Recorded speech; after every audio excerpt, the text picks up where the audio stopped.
Hello, it is Diane Cox here again. Welcome back to my channel, Moon Fire Magic, and thank you so much for taking the time to drop by. Now we're talking about April 2024 from the astrological point of view, and it's marked by many to be the most pivotal month of the year.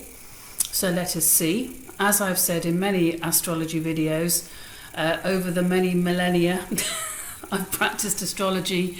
Sometimes I've got so excited about this is happening or that's happening or no big deal, and nothing happens, or the shift is not very noticeable, apart from certain shifts I've had which have been life-changing, and it's really interesting to go back and kind of reverse engineer the astrology and see what was going on. So April 2024 is marked to be a pivotal change, as I've just said, and there's a few reasons why.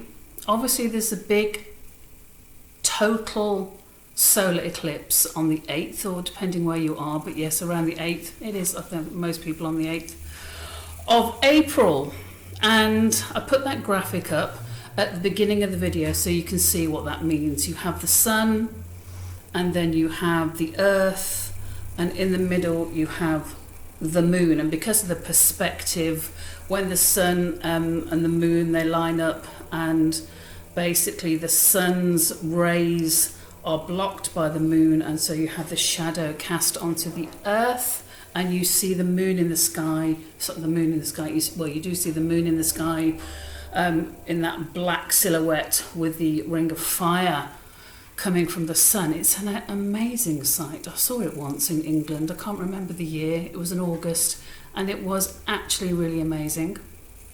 And so what does it mean? Well, I think you'll find this eclipse is quite something, because the sun is in Aries, the moon is in Aries. I'm talking about the 8th of April now, 2024. Mercury is in Aries, and Venus is in Aries. Chiron is in Aries, and the point for the North Node, or Rahu, is in Aries.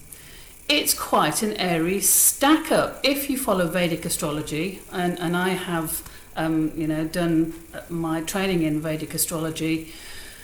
This eclipse happens in Pisces. It's all a bit different, but it's very interesting, and both of the systems work in their own wonderful magical ways. Okay, so there's a lot going on. The sun, moon, Mercury, Venus, Chiron, all in Aries.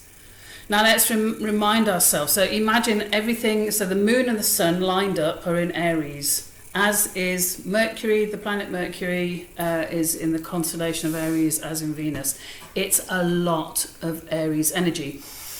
If you've got personal planets in Aries, or a particular axis like the midheaven, the ascendant, you'll probably really kind of feel it, and I have. So I'm going to be very interested in how it affects me and what I've got going on in my own chart. So what does it mean? First of all, let's just look at the whole Aries thing. Let's start with the 1st of April. The 1st of April, Mercury, which is in Aries, goes retrograde. Now, I spoke about this in my other tarot video the other day. It kind of does this weird motion, and it looks like it's going backwards, but it's just basically doing a little interesting configuration as it travels through the sky. Mercury in Aries going retrograde. So Mercury in Aries, when it's normal and fiery, okay, so it's the element of fire, in the planet of communicating, how you think, how you process ideas, how you write your emails, how you speak on the phone, what kind of text you leave, that your mental kind of acuity, how you like to think and take ideas in. When Mercury is in Aries, it's kind of quick, big picture. Give me the overview quickly. I like to know. And It's quick, it's direct, it's blunt, it's communicating truth and direct kind of feelings without kind of sometimes filtering it. It's kind of very direct, and sometimes, you know, I know, because it's like sometimes you have Mercury in Aries and you're on the receiving end of it, and people just like blurt out what they think, and I love it. It's like, oh great, I actually know what you think. No kind of smooching behind like, oh it's okay or whatever. It's like, I didn't like the way you did that. It's like, oh okay. I like Mercury in Aries because it's really direct and it's quick, big ideas. So when Mercury in Aries is retrograde, it's all about, retrogrades are all about going over things, going back over things. I said this the other day. It's all about, okay, let's just retrace the steps here. Let's just go over that conversation. Let me look at those emails again. Let me read this paper that I was reading. Let me just look at that book again. I didn't quite understand that bit. Let me go over that contract again. Let me wonder about something I bought again. Because it's Mercury, it's kind of more, I like to think of more mental and communicative kind of ways. You know, you might be going over a conversation that you had with someone and thinking about what they said or thinking about what you said, and then, you know, like I say, retracing your steps and going, oh, okay. So instead of Mercury going, blah, poof, fire, flamethrower out the mouth, and kind of, you know, mind going, Mercury retrograde is like, oh, wait. It's like freeze framing it. It's slowing it down. It's kind of making people double take, double think, think slower. Just don't do that fire thing so much. Maybe like a little candle flame, not a flamethrower. Just let it burn, let the ideas burn, let it kind of be a smooth warmth of communication, as opposed to sometimes the wildfire or backdraft that you can get with Mercury in Aries. It's good, you know, it's a lively mind. Mercury in Aries is lively. It likes taking information in, and it normally processes information very quickly. It's like, okay, got that. Stop going on about it. I've got the overview. Stop giving me too many details. Too much. I've got the overview. Got the picture. Okay. So that's the first thing that happens. Mercury in Aries. So Mercury goes retrograde. So it affects everyone when Mercury goes retrograde. And again, I would say, look in your chart. Where is Aries in your chart? Because this is where you'll feel this eclipse energy, and it's where you'll feel the retrograde. The retrograde starts on the 1st of April and it goes on to the 25th. So it's like 3 weeks of just, reviewing things and going over stuff and just being mindful. People often say, you know, check travel plans, check contracts, check anything that you bought, you know, for the small print, check constitutions, check your rights, check the laws. Actually, I really believe that now. Check the law, check where you stand.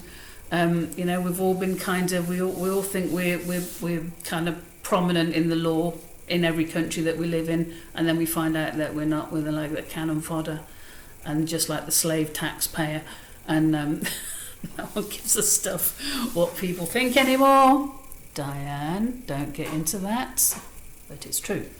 So Mercury retrograde starts on the 1st of April and goes on to the 25th. So just be mindful of that if things break down and communication lines, even your car or your computer, it's like, okay, it's just something I've got to go over, I've got to review, I've got to just take this thing back here and do whatever. So can be that. So, and then obviously on the 8th is the focus of my video, as well as two other things, the Saturn-Mars conjunction and the Jupiter, that's the incense finally hitting me from over the back there. Nice bit of smudging, okay. The Saturn-Mars conjunction that's going on, and the ongoing Jupiter-Uranus conjunction. So, but what I want to talk about is, again, I like to get you to think about this. So there's all this energy in Aries, So all these planets are in Aries. Chiron, the asteroid, and the North Node, which isn't a planet, but it's a point on. Anyway, it's a point that's to do with collective karma and personal karma. It's to do with the past. It's to do with where the universe wants to take us. The North Node is about where the.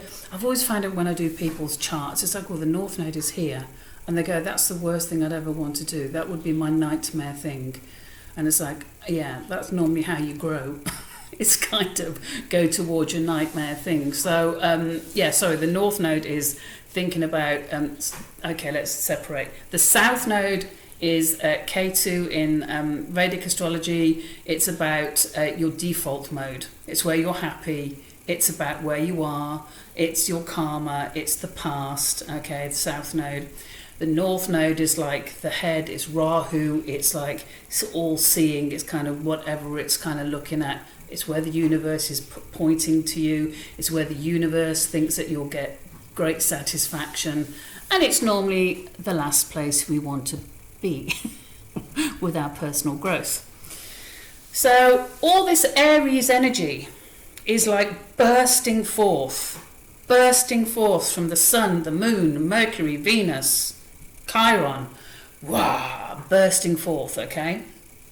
And then you've got the little moon, okay, which is also in Aries, obviously. The little moon is like, traveling through the sky, and suddenly it gets between the earth and the sun, and it blocks that energy hitting the earth. It blocks Mercury, it blocks Venus, it blocks Aphrodite's fiery love, okay? It blocks that. It blocks her fiery, passionate love hitting the earth. The moon's going, hi. The cool moon, the pale moon blocks it.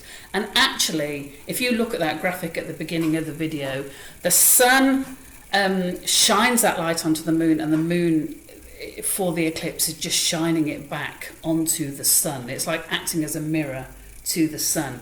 You know how Turner, the painter, said that the sun is God? So it's quite an interesting concept when you think, here and as I look at the Egyptians worship the sun because it was life-giving and, all-powerful, the light and the warmth and the germination and the energy that created life. And so you have all this energy like hitting the moon. Now normally obviously it goes right onto Earth. It stimulates Earth from all its kind of heavenly celestialness, and it kind of, rains down on Earth its beauty and its energy. We are stars made of cosmic dust, and so we feel the pull of the planets and everything. And suddenly the moon's going, I'm going to sit here for a while, and blocks that. Now, what do you think that does? Again, when your ancestors and your ancients and your heritage and your lineage looked up at the sky and they saw a black disc with a ring of fire, what do you think they thought? If you tap into that and do a meditative exercise and go, what would my great, super great back for hundreds of years, great grand ancestors thought of this when they looked up? What would they have felt as the light disappeared from the sky and this black silhouette of the moon became visible? It really is quite something. So what you've got is that moon is just going, okay, you know what the moon represents. It's the mind. It's the kinds of caring, mental, feminine. It's the receptive. So the moon is receiving these super powerful rays from the sun, the feminine, okay? I somehow get a feeling now it's like the dark feminine, because you've got the light going back to the sun in their little exchange. The moon is intuitive, the sun is logic, so you've got this wonderful opposition coming together in perfect harmony, okay? And then the moon is blocking the light to the earth. It's almost like the dark feminine is facing the earth. And I was thinking, I thought, I wonder if there's going to be any kind of dark feminine stuff happening on Earth. Let's hope not. Let's hope it's the great. And what I should say is that solar eclipses are thought to be about new beginnings. You've had the lunar eclipse, which is often about completion, bringing things to completion. And then you've got the solar eclipse, which is new beginnings, which obviously makes sense. So look at where Aries is in your chart. And if you've got, like I said, personal planets in Aries, and I think it's something like between 16 and 20 degrees of any of the cardinal signs, then basically have a look, because you'll probably feel it quite intensely. So the Earth is bathed in a shadow. This time it's from the moon. It's the dark side of the moon. And I always find that interesting. It's like, okay, the sun and the moon are having their own little exchange of light and reflecting to each other. And on Earth we get the dark side of the moon. I know it's not physically the dark side, but it feels like the dark side of the moon. It's plunged into darkness. Again, shadow stuff. What are you working on at the moment? What are you disgruntled about and happy about? Just a little bit kind of bored of? What do you want to change in your life? And I think when the total eclipse comes and we're in darkness, I think it's a very special moment to just go, okay, it's almost like, drain me of this. Just ask the energies to just kind of drain you and just to kind of take it away.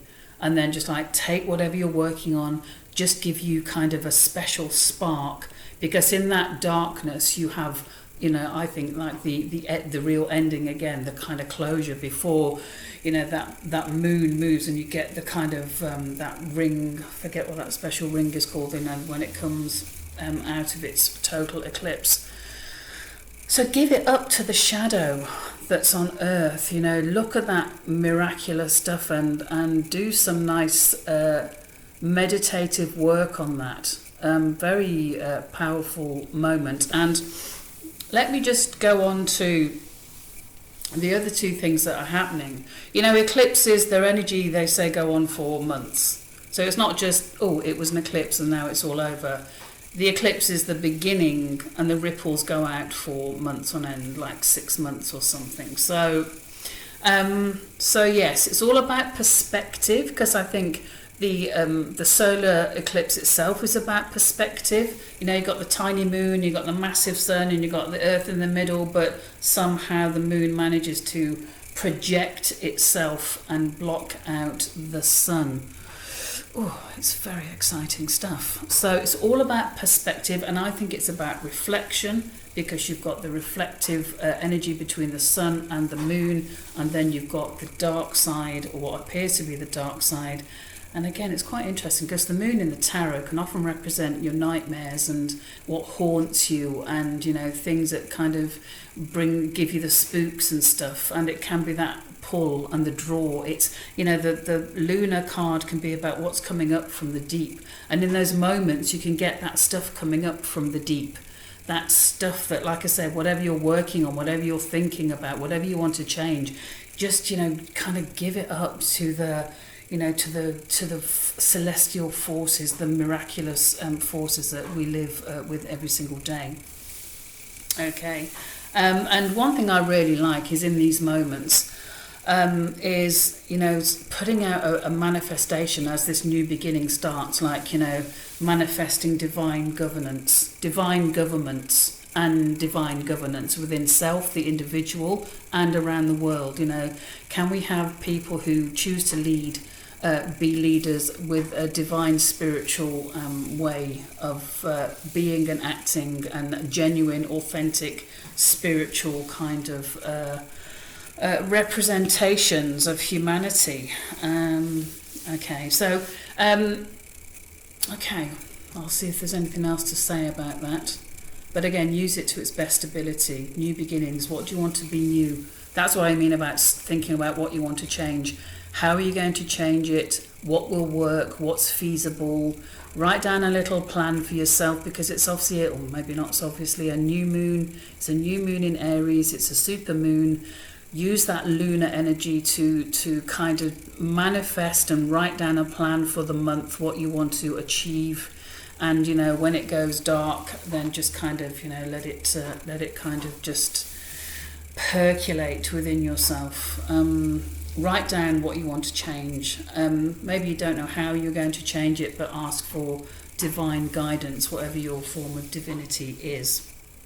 Okay, so then the other two things I want to talk about is the Saturn and Mars conjunction. Saturn and Mars coming together.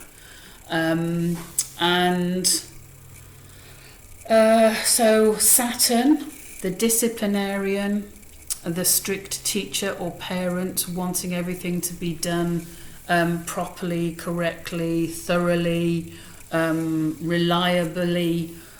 Saturn is, getting on with the boring things in life that really have to be done. It's like knuckling down to what needs to be achieved, and what writing needs to be done, what bills need to be paid. Saturn is dull. I shouldn't say that because it's actually quite brilliant. But if you're a party-going kind of wildfire card that loves to party on down, Saturn is like, I don't think so. No, Saturn is the person that will call the police on any party. Saturn is a sensible one, and we all need sensible people and sensible, Saturn is like big governments. It's like, it's 10th house Capricorn and Aquarius in the old days. It's like, get on with it, knuckle down. And so there, you know what Saturn is? Granite, a block of granite. And then it's come together with Mars. So Mars is like the opposite. It's the fiery, get on, trailblazing, adrenaline junkie. I often say Mars is that of fiery warrior, which it is, but it's like the adrenaline junkie. It's like, now, get on with it, jump off a mountain, abseil, go and kind of go skydiving or do whatever that gets your adrenaline going. Mars is fire, rules Aries. Okay, in the old days it also ruled Scorpio, but it's like, it's Aries. So it's quite interesting. I'll go on to that in a minute. So Saturn and Mars. Mars wants to go, move, let's go forward, let's do this, let's do that, let's whatever.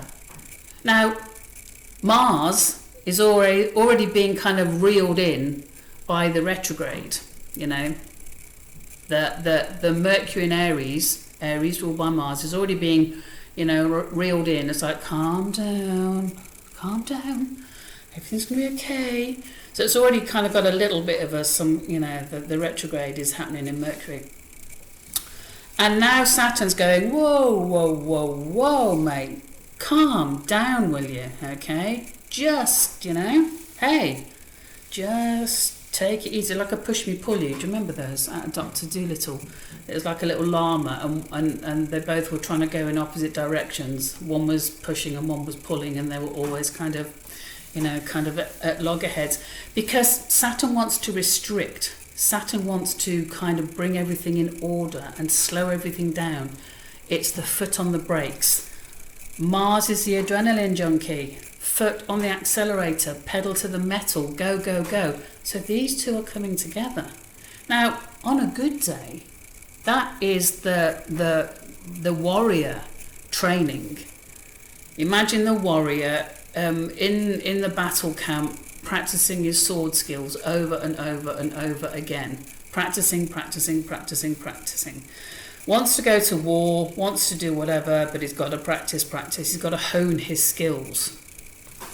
Also, Mars and Saturn could be Frodo Baggins on his journey, the journey of endurance to put the ring back into the fire.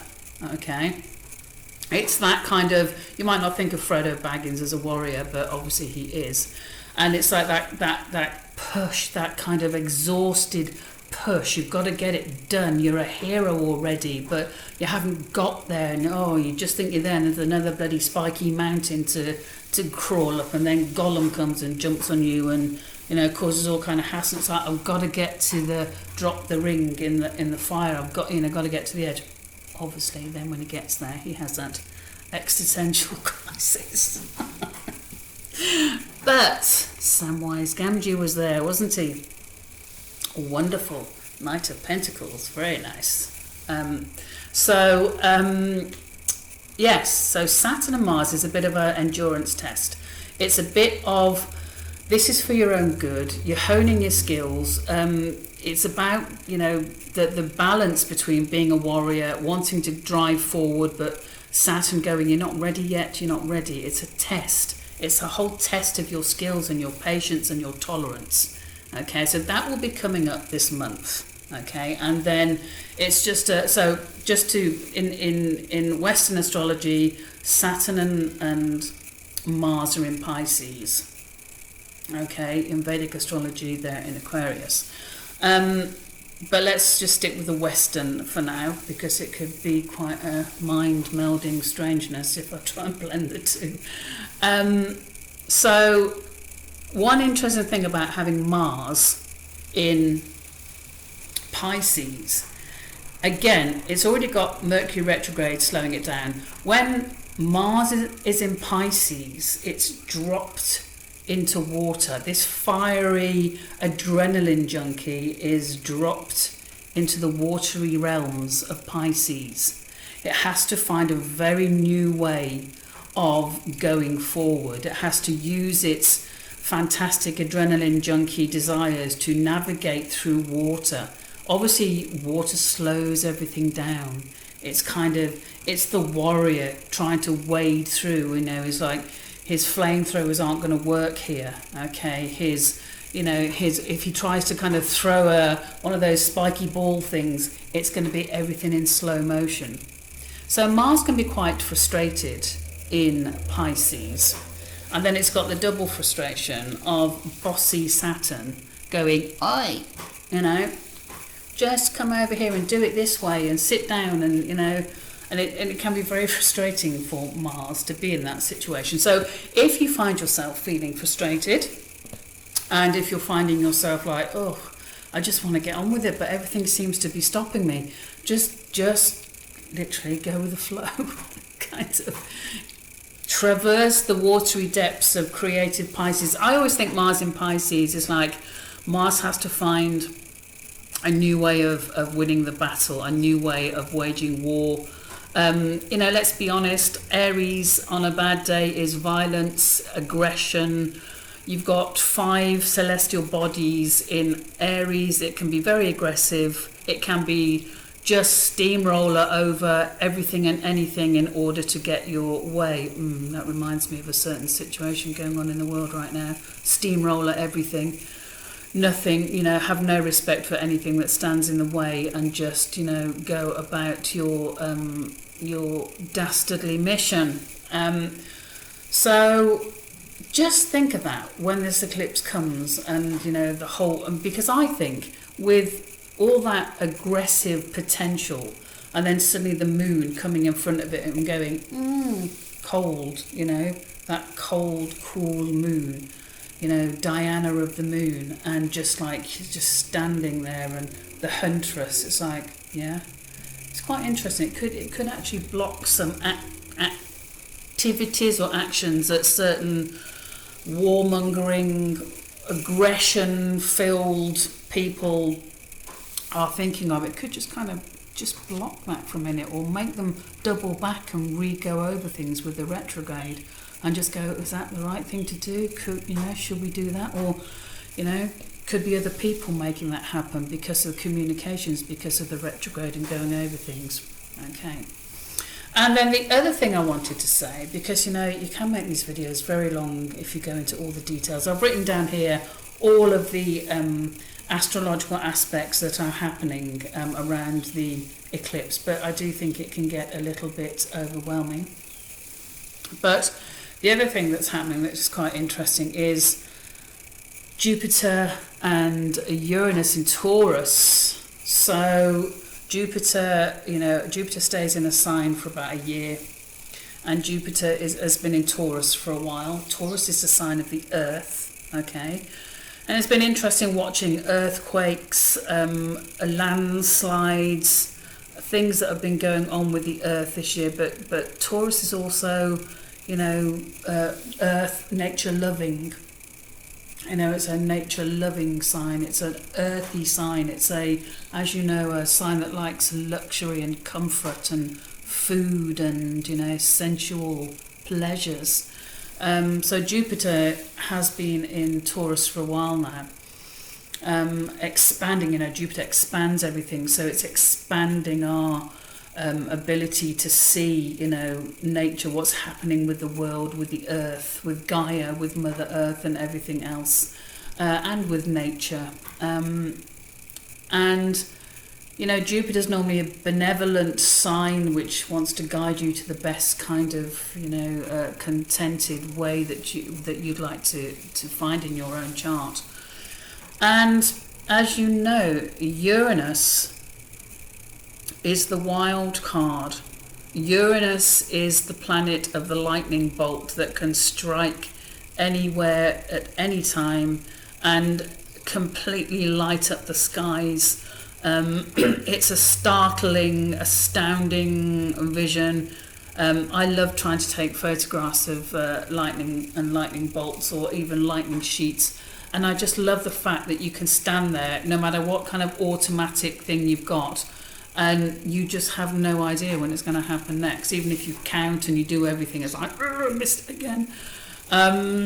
So Uranus is the surprise. Uranus is like, as I often say, left field. It's the unexpected. It's the surprise element that you could never have guessed. And so you've got Uranus in Taurus and Jupiter in Taurus. Now remember, Jupiter expands everything it touches, okay? And then you've got Uranus, just like the wild lightning bites. A lightning bite. That would be quite something, wouldn't it? To bite some lightning. It would be the last thing you ever did. But you've got Jupiter expanding the lightning bolts. You've got that, like, wow, it's like this unexpected energy has just been expanded hugely by Jupiter.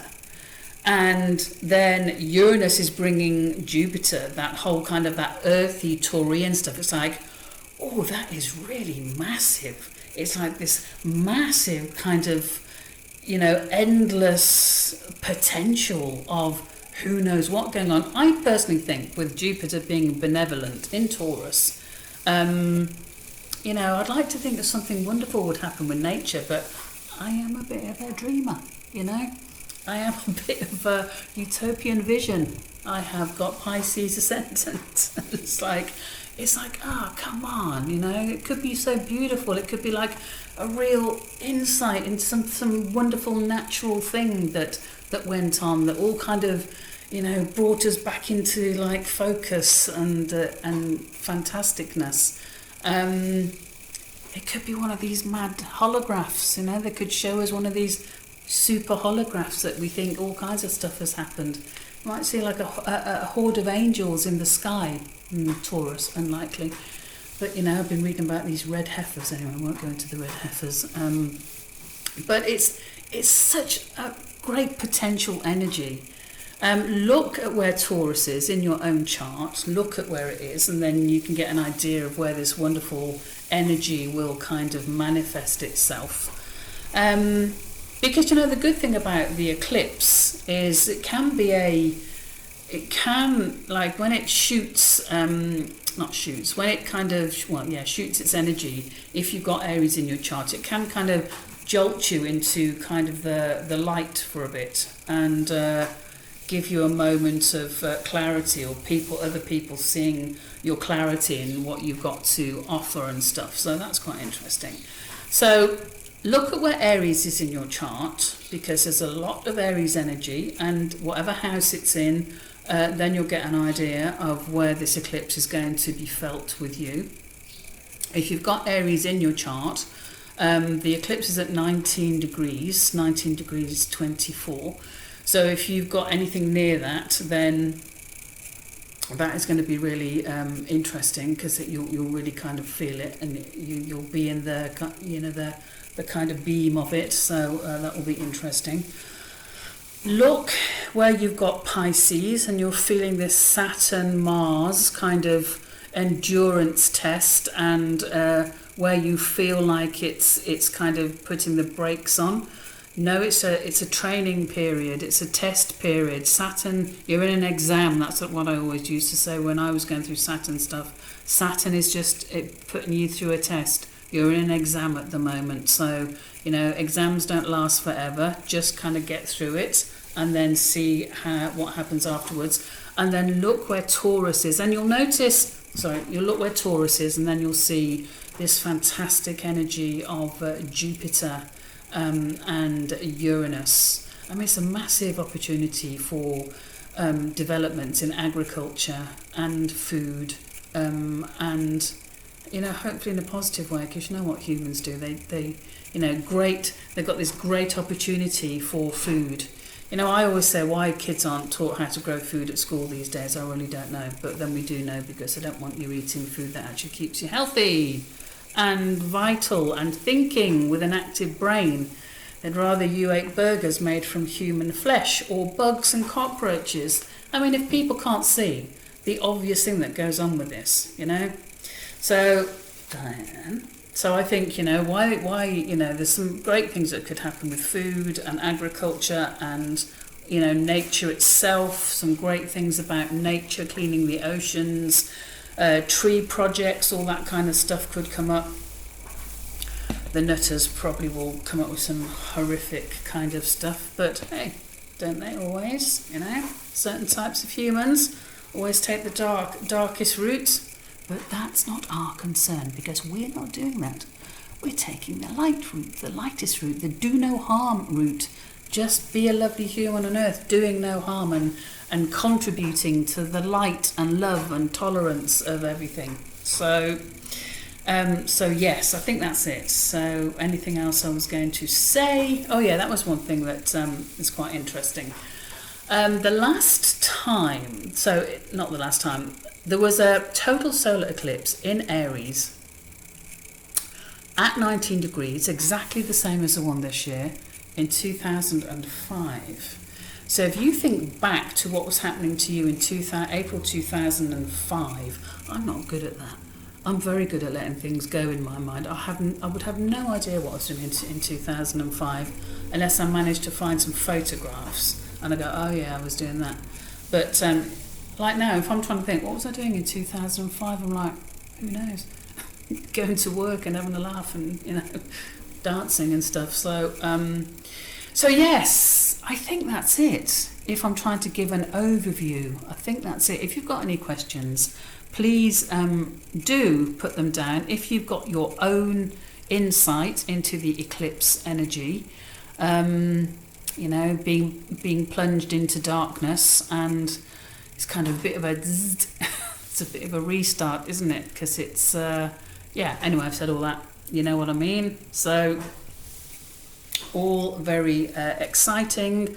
Have a good April. I've only picked out the bits that I find particularly intense in the month and of particular interest. So I know there's lots of astrologers online that do day-by-day stuff, which is brilliant if you want to go and watch some of those, and the Vedic stuff, which is also brilliant. And there's so much information out there to be had and to be explored. It's very exciting, and it's lovely to see all these people sharing their wisdom. So big, wonderful April blessings to you. Have a fantastic month.